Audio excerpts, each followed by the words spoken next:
Hello, I'm Mike Hazelton and I hold the position of Professor of Mental Health Nursing at the University of Newcastle. You may be aware that for some time now the Australian Borderline Personality Disorder Foundation has set aside a week in the year to be BPD Awareness Week. This year, BPD Awareness Week will be held in early October with the theme BPD Best Practice Deserved. I'm very pleased to support the excellent work of the Foundation and look forward to being involved in BPD Awareness Week 2019. For the most part, my work at the university involves teaching and research, although over the years I have managed to include modest amounts of time as a healthcare provider, working particularly with people living with borderline personality disorder. In many ways, finding ways of working effectively and compassionately with people living with borderline personality disorder is undoubtedly one of the most challenging areas of mental health care. People with borderline personality disorder and their families and carers often get a raw deal when seeking help from healthcare services. All too often, BPD and those who live with it have been misunderstood and misrepresented.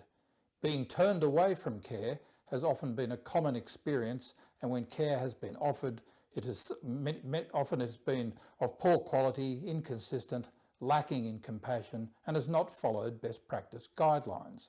On a more positive note, I've noticed a recent upsurge in advocacy through organisations such as the Australian BPD Foundation and calls in health policy documents and the professional literature for greater priority to be given to improving the treatment and support given to people living with the disorder and their families and supporters. To this end, the BPD Awareness Week theme for 2019, BPD Best Practice Deserved, is very timely. Within this broad theme, a number of key priorities are identified. First, there is a call to integrate clinical practice pathways for people living with borderline personality disorder within existing resources. At present, the care and treatment provided for people with borderline personality disorder is often uncoordinated, haphazard, and of poor quality. It is possible to change this for the better, and clinical practice guidelines have been developed to guide best practice. Second, it is important that the NHMRC Clinical Practice Guideline, which has been available since 2012, is implemented. The NHMRC guideline tells us what works in the treatment of BPD. It needs to be taken up in all health services providing care and support for people with borderline personality disorder. The NHMRC Clinical Practice Guideline was developed to guide best practice, and we would advocate that people with BPD deserve the best.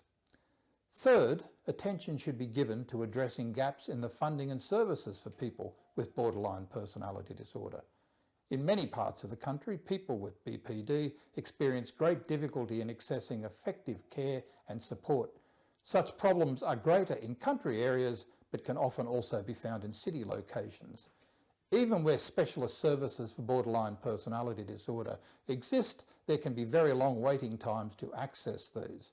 Fourth, suicide prevention initiatives ought to explicitly include and prioritise people living with borderline personality disorder.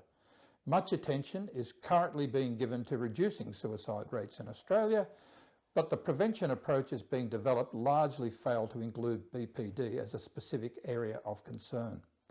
Fifth, it is important that work be undertaken to eradicate stigma for people living with borderline personality disorder. In many ways, this may be the most significant of those 5 priority areas, as it is hard to see how significant improvements can be achieved while the current levels of stigma surrounding borderline personality disorder remain largely unchallenged. Countering stigma should be a priority responsibility for all healthcare professionals, including those involved in teaching students in nursing, medicine, psychology and allied health, those involved in training at postgraduate level, and those involved in the conduct of research. I'm honoured to be the BPD Awareness Week 2019 Ambassador and was excited to see the theme BPD Best Practice Deserved. This is a strong, positive call for action, and as Ambassador, I look forward to adding my voice to those of many others in the Australian BPD Foundation to speak about and advocate for improvement in the care and support provided for people with borderline personality disorder and their families and supporters. I expect to be able to do this in my work with nursing, medical and allied health students at the university, PhD students and my university colleagues, and also through presentations to professional and community organisations. Effective treatment for borderline personality disorder has emerged, but it must be combined with compassion and determination to address stigma. I hope to meet you at some point as we go about this very, very important work.